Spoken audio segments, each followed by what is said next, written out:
Plusieurs pays accentuent la pression sur Israël en lien avec la situation humanitaire catastrophique dans la bande de Gaza. Le pire scénario de famine se confirme là-bas selon l'autorité internationale de référence en matière de crise alimentaire dans une nouvelle alerte. Comment dénouer l'impasse? On en parle avec Sami Aoun, qui est politologue, professeur émérite à l'Université de Sherbrooke et directeur de l'Observatoire sur le Moyen-Orient et l'Afrique du Nord à la chaire Raoul Dandurand. Bonjour. Bonjour. Merci beaucoup d'être avec nous. Donc, comment interpréter cette stratégie britannique dans les dernières heures et de d'autres pays européens de reconnaître l'État de Palestine quand même, sauf si Israël prend des engagements, dont celui d'un cessez-le-feu quand même. Disons que ça se bouscule depuis quelques jours là, dans ce dossier-là de la reconnaissance d'un État palestinien.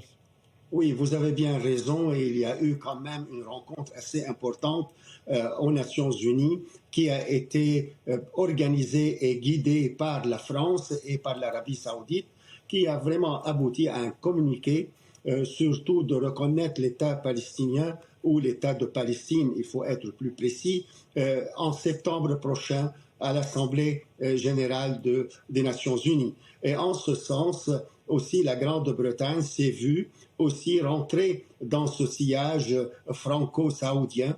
Et certainement, M. Starmer, le Premier ministre britannique, est sous forte pression qui vient de l'intérieur de son propre parti, l'aile gauche comme on l'appelle, et aussi par l'opinion publique britannique. Ce qui est intéressant chez les Britanniques, c'est qu'eux, ils prétendent, et c'est quand même important de dire, qu'ils sont responsables de la création de l'État d'Israël avec la promesse de Balfour en 1917 qui a promis un homeland pour les Juifs dans le monde et surtout en Grande-Bretagne.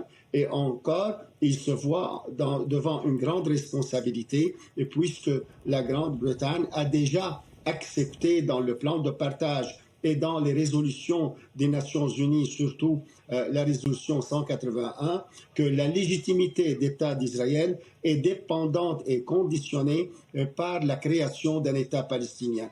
Alors sur ce point, la Grande-Bretagne essaye d'être dans le même sillage de ce qui est arrivé à New York par l'initiative franco-saoudienne. Et en ce sens, on a maintenant deux grandes puissances occidentales, des démocraties libérales occidentales, membres du Conseil de sécurité, qui pourraient appuyer cette idée de l'État de la Palestine.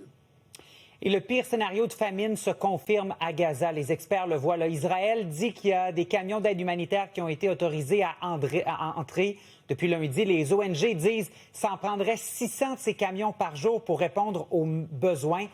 Comment la communauté internationale, à ce stade-ci, peut agir sur Israël pour qu'on ouvre davantage les postes frontières pour permettre à l'aide d'entrer?